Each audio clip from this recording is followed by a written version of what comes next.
Bismillahirrahmanirrahim. Alhamdulillahi rabbil alamin wassalatu wassalamu ala sayyidina Muhammadin wa ala alihi wa sahbihi ajma'in. Assalamualaikum warahmatullahi taala wabarakatuh. Alhamdulillah. Alhamdulillah alladzi hadana li hadza wa ma kunna linahtadiya laula an hadana Allah. Wa nusalli wa nusallim ala habibillah sayyidina Muhammad ibn Abdullah wa ala alihi wa sahbihi wa man walah wa la hawla wa la quwwata illa billahil aliyyil azim. Alhamdulillah, segala puji kepada Allah Subhanahu wa taala yang telah memberikan kita taufik dan juga hidayah. Pada waktu yang mulia ini kita dapat bersama-sama melakukan ibadah yang termasuk di dalam ajaran baginda Rasulullah sallallahu alaihi wa ala alihi wa sahbihi wa baraka wasallam, seperti mana di dalam hadis, man qama Ramadan imanan wa ihtisaban ghufira lahu ma taqaddama min dhanbihi.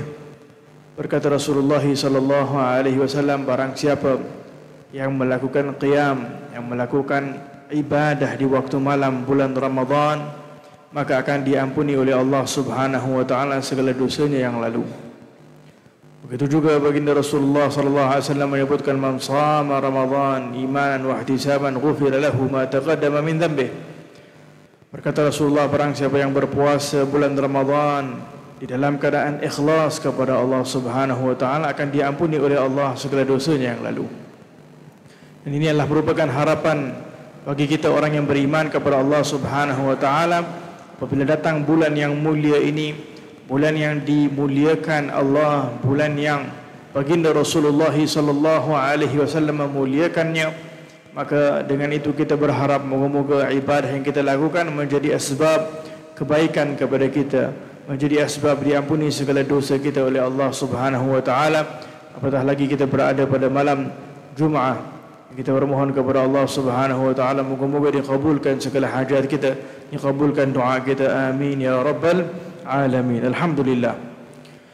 Hadirin yang dirahmati oleh Allah Subhanahu wa taala, kita berada di dalam bulan Ramadan, bulan yang mulia. Di dalam hadis baginda Rasulullah sallallahu alaihi wasallam, Rasulullah bersabda, apabila datang sahaja bulan Ramadan, maka akan dibuka oleh Allah Subhanahu wa taala pintu syurga Allah, akan ditutup pintu neraka Allah, dan akan diikat syaitan.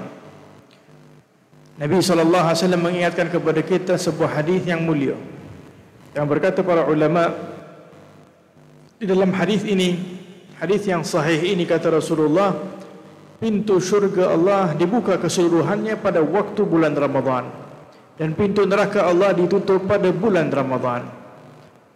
Kata ulama, apabila kita mendengar hadis yang mulia ini sedangkan kita masih berada di dunia, apakah manfaat daripada terbukanya pintu syurga Allah Subhanahu wa taala dan tutupnya pintu neraka Allah Subhanahu wa taala di bulan Ramadan? Maka disebutkan oleh para setengah ulama bahawa salah satu kelebihan apabila terbukanya pintu syurga Allah Subhanahu wa taala, maka ruh kita akan merasai hembusan yang keluar daripada syurga Allah Subhanahu wa taala, yang akan dirasai oleh ruh kita. Sehingga apabila ruh kita mula merasai, mula dapat mengambil akan nafas ataupun daripada angin yang datang daripada syurga Allah, menyebabkan dia akan mempunyai semangat untuk mendekatkan diri kepada Allah, semangat untuk rindu kepada Allah, semangat untuk bertaubat kepada Allah Subhanahu wa taala. Dan tutupnya pintu neraka adalah tutupnya pula pintu agar kita tidak lagi mempunyai keinginan untuk melakukan perkara-perkara yang haram, perkara-perkara yang tidak diridai oleh Allah. Dalam masa yang sama Rasulullah bersabda bahawa syaitan diikat, mengisyaratkan kepada kita bahawa musuh yang diberitahu jelas oleh Allah Subhanahu wa taala kepada kita adalah salah satunya syaitan. Sesungguhnya syaitan adalah merupakan adu, kata Allah Subhanahu wa taala, fattakhidhuhu aduwa, jadikanlah syaitan itu musuh kalian. Akan tetapi bulan Ramadan, bulan yang ingin diberikan Allah agar kita tidak memberikan alasan bahawa segala kejahatan yang kita lakukan juga disebabkan syaitan, sehingga diikat syaitan. Yang tinggal adalah musuh yang besar yang ada pada diri kita sepanjang kehidupan kita, yaitu nafsu kita. Dengan itu bulan ini adalah bulan kita mentarbiah hawa nafsu kita. Apabila kita ingin mendekatkan diri kepada Allah Subhanahu wa taala, perlu kita mengenal diri kita. Diri kita yang dikurniakan, yang diberikan Allah Subhanahu wa taala nafsu di dalamnya. Yang nafsu ini apabila tidak ditarbiah, tidak dididik, maka secara automatik akan suka melakukan kejahatan. Innan nafs la'ammaratun bisu, kata Allah Subhanahu wa taala, nafsu itu akan suka memerintah melakukan perkara yang tidak baik, perkara yang haram, perkara yang tidak disukai oleh Allah Subhanahu wa taala. Bahkan disebutkan oleh setengah ulama bahawa suara nafsu itu di dalam diri kita adalah seolah-olah berkata, ana rabbukumul a'la, akulah Tuhan kalian. Karena nafsu ini ingin agar kita ini menjadi hamba kepadanya dan bukan menjadi hamba kepada Allah Subhanahu wa taala. Maka dengan itu dikurniakan Allah Subhanahu wa taala kepada kita agama Islam, nikmat yang besar. Dikurniakan kita Nabi Muhammad sallallahu alaihi wasallam yang merupakan contoh yang terbaik di dalam kehidupan kita, agar kita pelajari bagaimana cara nak mendidik diri kita, agar kita dapat mengikuti jejak langkah yang diridai oleh Allah, yang setiap hari kita berdoa dan meminta ihdinas siratal mustaqim siratal ladzina an'amta alaihim ghairil maghdubi alaihim waladdallin. Termasuk juga sirat, jalan an'amta alaihim minan nabiyyina was-siddiqina wasyuhada'i was-salihin, seperti dalam ayat yang lain, sirat, jalan orang-orang para nabi, para syuhada, para orang-orang jujur, para orang-orang yang saleh. Ini yang kita minta setiap hari saat kita baca surah Fatihah. Ini yang kita minta di dalam hati kita, agar kita mengikuti jejak langkah mereka. Dengan itu tidak begitu mudah untuk kita hanya menyebut dengan sebutan tanpa usaha. Dengan itu Allah Subhanahu wa taala memberikan kita anugerah, dihantar baginda Rasulullah sallallahu alaihi wasallam menunjukkan contoh yang terbaik, sehingga para sahabat meladani apa yang dibawa oleh baginda Rasulullah. Sallu kama raaitumuni usalli. Salat diajar oleh baginda Rasulullah sallallahu alaihi wasallam. Praktikal diajar oleh baginda Rasulullah sallallahu alaihi wasallam. yakni para sahabat melihat bagaimana Rasulullah salat. Begitulah para sahabat belajar bagaimana cara untuk nak salat. Begitulah para tabi'in belajar daripada para sahabat, dan berterusan sehinggalah kepada masih ada para ulama kita yang mempunyai sanad yang bersambung kepada Rasulullah daripada segi ilmu, daripada segi amalannya, daripada segi adab dan akhlaknya. Allah merupakan kurniaan yang diberikan Allah Subhanahu wa taala, tidak lain dan tidak bukan untuk antara kita bersyukur kepada Allah ataupun kita kufur terhadap nikmat ini. Dengan itu hadirin yang dirahmati oleh Allah Subhanahu wa taala, diberitahu di dalam firman Allah, la in syakartum la azidannakum wa la in kafartum inna adzabi lasyadid. Barang siapa yang bersyukur akan ditambahkan lagi nikmat oleh Allah. Nikmat yang paling besar yang perlu kita bersyukur adalah nikmatul Islam. Nikmat yang terbesar yang dikurniakan Allah kepada kita. Bayangkan hadirin dan hadirat, kalau kita bukan berada di dalam agama Islam, kalau kita dihidupkan dan dibesarkan bukan berada di dalam agama Islam, belum tentu diberikan hidayah untuk masuk ke dalam agama yang mulia. Belum tentu untuk kita dapat membimbingan yang benar menuju kepada jalan yang diridhai oleh Allah.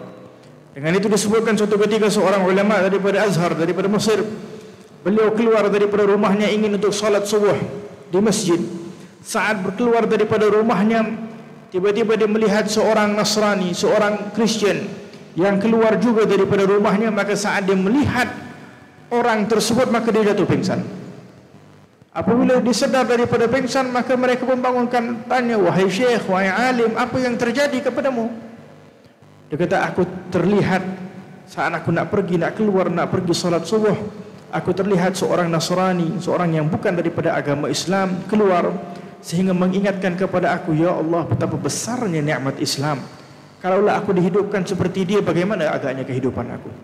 Itulah yang membuatkan dia jatuh pingsan, merasai akan keagungan nikmat Allah Subhanahu wa taala yang diberikan kepada kita.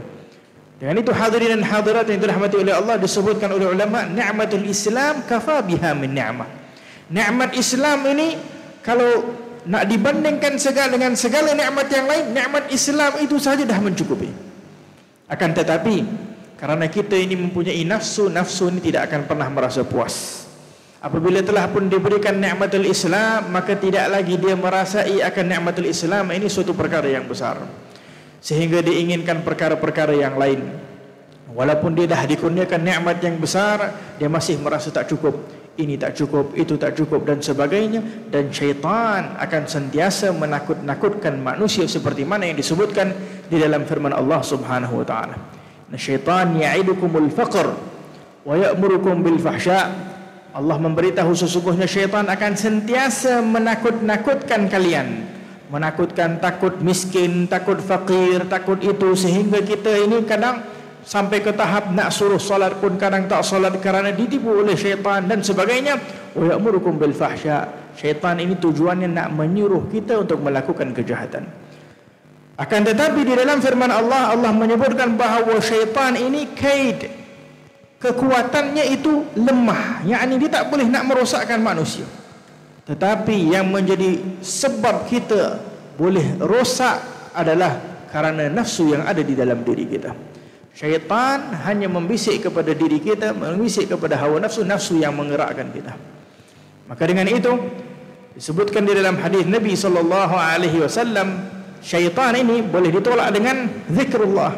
Apabila syaitan dekat kita, kita membaca a'udzubillahi minasyaitonirrajim, syaitan menjauh. Akan tetapi nafsu, kalau kita sebut a'udzubillahi minasyaitonirrajim 100 kali pun dia tak jauh, dia tetap di dalam diri kita. Maka dengan itu disebutkan sesungguhnya nafsu ini lebih bahaya daripada 70 syaitan. Maka kesyukuran yang diperlukan kepada kita sebagai hamba Allah Subhanahu wa taala agar ditambah hidayah atas hidayah. Kita dah dapat alhamdulillah hidayah dan masuk dalam agama Islam. Minta lagi sentiasa bersyukur kepada Allah agar ditambahkan hidayah untuk kita dapat istiqamah di dalam salat pula. Minta lagi hidayah sentiasa kepada Allah Subhanahu wa taala agar kita dapat pula salat-salat sunnah. Minta agar sentiasa kita bertaubat kepada Allah dan sebagainya. Al-hidayah tiada penghujungnya. Al-hidayah tiada penghujungnya. Dengan itu kita setiap hari diminta ataupun dituntut untuk kita meminta ihdinas siratal mustaqim. Di dalam salat subuh kita baca Allahumma hdina fi man hadait. Nak mengajar kepada kita agar kita sentiasa meminta kepada Allah agar menjadi hamba yang bersyukur dan jangan sampai terjadi hamba yang kufur kepada Allah. Apakah yang dimaksudkan hamba yang kufur?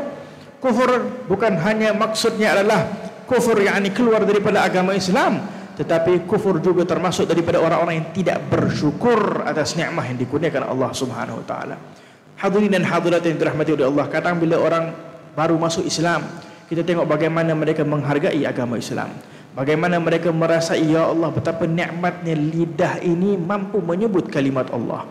Pernah tak kita terlintas di dalam hati kita masih merasai nikmat yang besar? Setelah mana kita kadang pernah mengutuk orang, pernah berdusta dengan lidah kita, pernah melakukan kemaksiatan dengan lidah kita, masih diberikan izin oleh Allah, lidah ini juga masih boleh membaca Al-Quranul Karim, masih boleh berzikir kepada Allah Subhanahu wa taala. Mata yang kadang pernah melihat perkara yang haram dan sebagainya, masih diizinkan Allah mata ini juga untuk boleh melihat Al-Quranul Karim dan sebagainya. Ini adalah nikmat yang besar yang diberikan Allah Subhanahu wa taala. Umat-umat terdahulu bila mereka melakukan kemaksiatan langsung diturunkan siksa oleh Allah Subhanahu wa taala. Akan tetapi umat Nabi Muhammad sallallahu alaihi wasallam, umat marhumah, umat yang dirahmati Allah, masih ditunda azabnya. La'allahu yatub. Kata Allah, boleh jadi sekejap lagi dia nak bertaubat. Sekejap lagi mungkin dia akan kembali kepada Allah. Allah membuka pintu taubah kepada kita. Selagi belum kembali kepada Allah, Allah masih membuka pintu taubat kepada kita. Inilah bulan Ramadan, bulan yang diberikan Allah peluang kepada kita. Hadirin dan hadirat yang dirahmati oleh Allah, nikmat yang besar apabila kita hidup mungkin di suatu kawasan yang tiada peringatan kepada kita untuk melakukan kebaikan, mungkin sukar untuk kita nak melakukan kebaikan. Tetapi alhamdulillah masih ada masjid, masih ada surau yang menghidupkan ibadah-ibadah yang menjadi sebab memudahkan kita untuk mempunyai semangat nak mendekatkan diri kepada Allah Subhanahu wa taala, nak memperbaiki diri kita menuju kepada jalan yang diridai oleh Allah. Dengan itu peringatan ringkas daripada saya, mengingatkan diri saya dan hadirin dan hadirat akan kejahatan hawa nafsu yang ada di dalam diri kita. Bagaimana cara kita nak mencari jalan ataupun berusaha untuk mendekatkan diri kepada Allah, jalan yang kata ulama adalah kita melawan hawa nafsu kita. Nafsu disebutkan suatu ketika saat Rasulullah SAW dengan para sahabat keluar perang berjihad. Balik daripada jihad berperangan, kata Rasulullah SAW, kita kembali daripada peperangan jihad yang kecil menuju kepada jihadil akbar. Para sahabat bertanya, ya Rasulullah, jihad besar, bukankah ini jihad dah besar?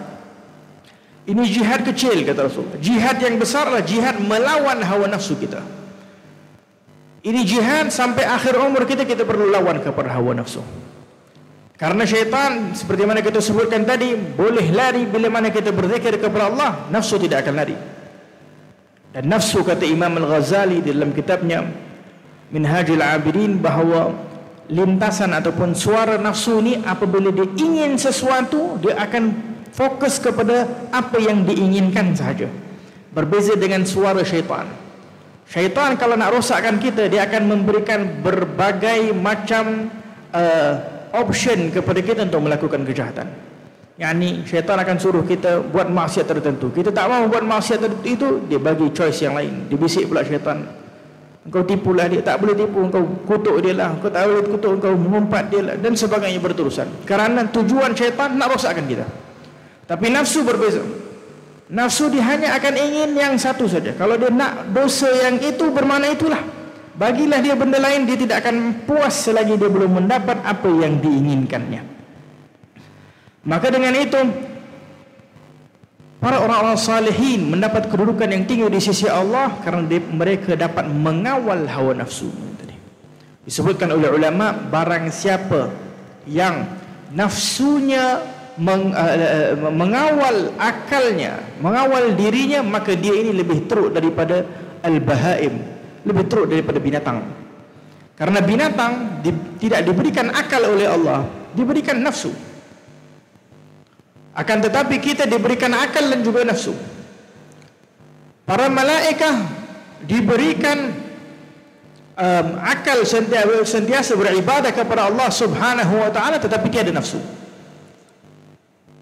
Maka dengan itu disebutkan oleh ulama, kalau kita mampu, yakni akal kita yang menguasai nafsu kita, dapat kontrol hawa nafsu kita, maka kita lebih afdal daripada para malaikat. Malaikat daripada awal dicipta Allah, khalas dah memang tak ada nafsu nak melakukan kejahatan, memang mustahil. Tapi kita diuji oleh Allah, ada keinginan nak melakukan kejahatan. Tetapi yang mampu mengkontrol kita ni akal kita, hati kita, cahaya nurul aql yang diberikan Allah Subhanahu wa taala kepada kita, antara kita mampu untuk nak kontrol hawa nafsu kita ataupun kita biarkan dia. Disebutkan oleh ulama bahawa nafsu ini katifli. Nafsu ini seperti anak kecil. Anak yang kecil, kalau kita manjakan, kita beri. Apa dia nak, kita beri. Apa dia nak, kita beri. Apa dia nak, kita beri. Maka lama-kelamaan anak ini akan jadi kurang ajar. Bila dia tak dapat sesuatu, dia akan marah ayahnya. Dan ini kita dapati hatta akhir zaman, karena ayah dan ibu yang kadang tidak mengetahui bagaimana cara nak mentarbiah, nak mendidik anak-anak mereka, sehingga anak-anak membesar tidak beradab kepada ayah dan ibunya. Bahkan ada yang pukul ayah ibunya dan sebagainya. Maka dengan itu diajar di dalam Islam, Nabi SAW waktu salat, umur masih 7 tahun disuruh salat, 10 tahun tak mau salat dipukul sedikit, biar ada, yakni rahmah pun ada, dalam masa yang sama ada ketegasan juga. Begitu juga hawa nafsu kita. Kita tak boleh nak berikan apa saja yang diinginkan. Apabila waktu subuh datang, nafsu kata nak tidur, kita lawan. Nah, ini waktu kita dah beri makan dah dapat, minum dah dapat, sihat dah ada, semua dah dapat, alhamdulillah, ini waktu untuk Allah. Maka kita lawan. Apabila kita tidak membiasakan diri untuk melawan perkara-perkara yang difardukan oleh Allah Subhanahu wa taala kepada kita, yang merupakan sebab untuk kita dicintai Allah dan mampu untuk mencintai Allah, yaitu perkara yang difardukan Allah, itulah penyebab begitu banyak manusia terjatuh di dalam lembah kemaksiatan dan dosa, wala'udzubillah.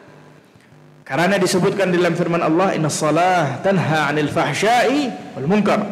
Salat itu dapat menjauhkan manusia daripada perbuatan keji, perbuatan dosa. Tetapi apabila kita tidak salat, itulah penyebab kita melakukan dosa. Ataupun boleh jadi kita salat tetapi tidak ada hudurul qalb, tidak ada khusyuk di dalam salat kita.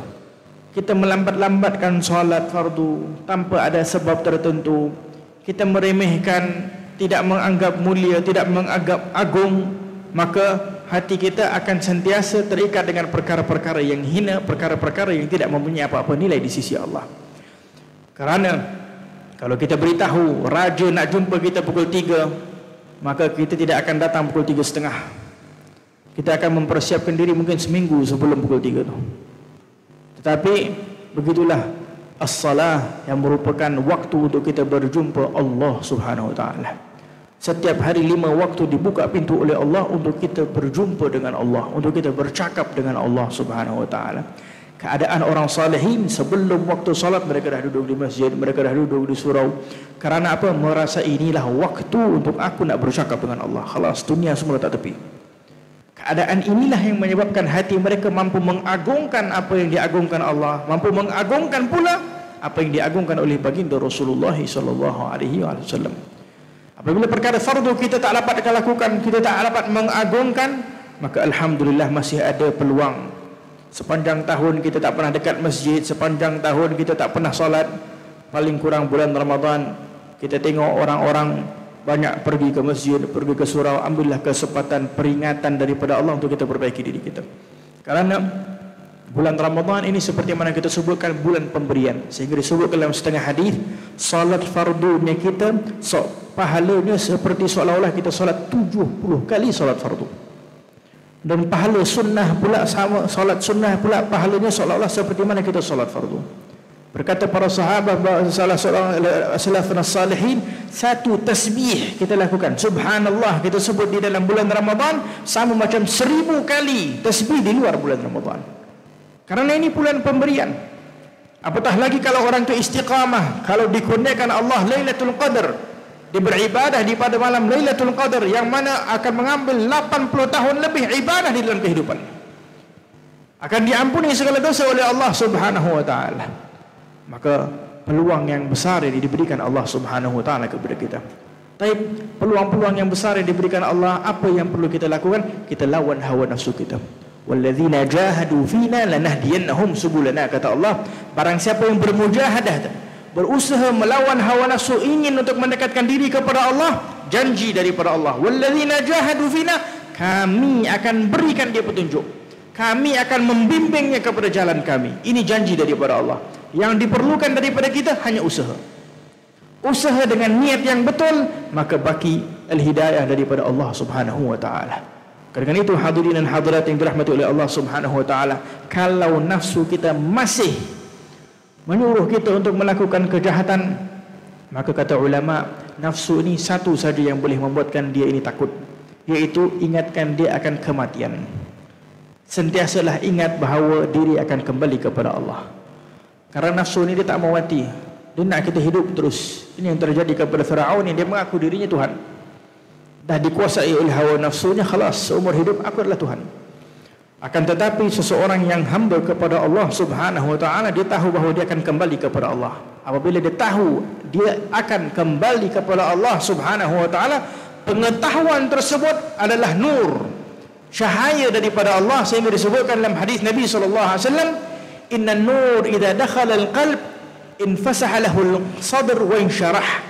Kata Rasulullah, cahaya kalau dah mula masuk ke dalam hati, hati jadi lapang, hati jadi luas. Adakah ada tanda ya Rasulullah? Ya, kata Rasulullah, ada 3 tanda. Cahaya kalau dah masuk dalam hati, cahaya pengetahuan tadi yang kita sebut dah masuk dalam hati, 3 tanda. Dan kita renungkan, kita muhasab adakah kita mempunyai 3 tanda ini ataupun tidak. Yang pertama, kata Rasulullah SAW, tajafa ad-daril ghurur, iaitu kau dah mula menganggap dunia ini sementara. Yang ini dah tak mengagungkan dunia. Ada orang dia hidup hanya mengagungkan dunia saja. Kenderaan itu mewah, ini mewah, itu mewah dan sebagainya. Sedangkan perkara yang di sisi Allah lebih mewah jauh, dia tak pernah merasa keagungan. Dia tidak merasai perkara yang agung di sisi Allah Subhanahu wa taala. Yang ini tanda yang pertama, cahaya dah masuk, cinta dunia keluar daripada hati. Alhamdulillah, apa yang ada cukup. Tanda yang kedua, al-inabah ila darul khulud. Semakin dia punya hati suka nak dekat kepada darul akhirah, Sikit-sikit dia terfikir macam mana keadaan aku nanti dalam alam barzakh, dalam kubur aku. Macam mana keadaan aku nanti di syurga Allah. Aku kena perbaiki diri aku. Aku kena perbaiki akhlak aku. Kerana Rasulullah berkata orang yang akhlaknya baik kelak dekat dengan Rasulullah. Orang yang suka membantu orang lain, membantu anak yatim dekat dengan Rasulullah. Orang yang suka bersalawat dekat dengan Rasulullah SAW. Sentiasa hati dia fikir tentang darul khulud, tempat yang kekal, syurga Allah Subhanahu wa taala. Dan tanda yang terakhir yang ketiga, al-isti'dad lil maut qabla nuzulih. Ini 3 tanda kita renungkan. Ada pada diri kita ataupun tidak? Yaitu kata Rasulullah adalah mempersiapkan diri untuk kematian sebelum datangnya waktu kita mati. Maka dengan itu hadirin dan hadirat yang dirahmati oleh Allah Subhanahu wa taala, usahalah bulan Ramadan ini untuk kita memperbanyakkan ibadah kepada Allah Subhanahu wa taala, bersungguh-sungguh melawan hawa nafsu kita sehingga cahaya ini mula masuk ke dalam hati kita. Apabila kita dah berdapat pengampunan daripada Allah, bermakna kegelapan hati akan dikeluarkan oleh Allah. Bila kegelapan dah semakin keluar, masuklah cahaya. Kita kalau nak masuk cahaya ni, kalau nak masuk dalam hati, perumpama kata ulama, macam kita nak minta kepada ibu kita semangkuk madu. Kalau madu tu berada, kalau mangkuk tu berada dalam keadaan kotor, maka tidak akan diisi madu tersebut. Bersihkan dahulu, minta pengampunan, bertaubat kepada Allah Subhanahu wa taala, barulah dituangkan madu ini. Barulah akan dituangkan cahaya, diberikan cahaya oleh Allah Subhanahu wa taala, dan dengan cahaya inilah kita akan mula merasai kelazatan kedekatan kepada Allah, kelazatan yang dirasai oleh orang-orang salihin. Kita angkat tangan dan berdoa kepada Allah, meminta dan bermohon kepada Allah. Moga-moga insya-Allah Ramadan ini menjadi sebab kita bertaubat kepada Allah Subhanahu wa taala, menjadi sebab kita memperbaiki diri kita, memperbaiki hati kita, menjadi kita insya-Allah orang-orang yang saleh, orang-orang yang dekat kepada Allah. Kita angkat tangan dan bermohon kepada Allah. Moga-moga Allah Subhanahu wa taala kurniakan kita taufik dan hidayah agar dapat kita memperbanyakkan ibadah pada bulan yang mulia ini, agar dapat kita dapat memperbanyakkan membaca Al-Quranul Karim, tadabbur Al-Quranul Karim, dapat melakukan segala ibadah-ibadah yang diridai oleh Allah Subhanahu wa taala. Ya Allah, ya Tuhan kami bermohon kepadamu, ya Allah, ampunkanlah segala dosa kami, dosa kedua bapa kami, ya Allah, dosa hadirin dan hadirat hadir pada malam ini. Ya Arhamar Rahimin, ya Arhamar Rahimin, ya Arhamar Rahimin. Jadikanlah kami hamba-Mu ya Allah, dan bukan hamba kepada nafsu kami ya Allah. Kurniakanlah kami ya Allah nafsu yang tenang dengan sentiasa ingat kepadamu ya Allah. Nafsul mutmainnah ya Allah, nafsul radiyah mardiyah ya Arhamar Rahimin. Kepadamu kami bermohon ya Allah, jadikanlah ya Allah penghujung kehidupan kami ya Allah ditutupkan dengan kebaikan ya Allah. Dikurniakan setiap daripada kami husnul khatimah, husnul khatimah, husnul khatimah. Dijadikan akhir kehidupan kami dapat kami menyebut kalimat la ilaha illallah Muhammadur Rasulullah sallallahu alaihi wasallam. Rabbana zalamna anfusana wa illam taghfir lana wa tarhamna lanakunanna minal khasirin. Rabbana atina fid dunya hasanah wa fil akhirati hasanah wa qina adzabannar. Moga-moga Allah Subhanahu wa taala memberkati insyaallah surau ini, seluruh EJK dan para imam, seluruh yang dapat salat bersama di sini. Moga-moga dikabulkan Allah, diberkati kehidupan kita semua insyaallah. Berahmatika ya Arhamar Rahimin, ya Arhamar Rahimin, ya Arhamar Rahimin. Moga-moga Allah jauhkan daripada segala penyakit, musibah dan bala kepada umat Nabi Muhammad sallallahu alaihi wasallam, seluruh makhluk Allah ya Arhamar Rahimin. Wa sallallahu ala sayyidina Muhammadin wa ala alihi wasallam. Alhamdulillahirabbil alamin. Bismillahil Fatihah.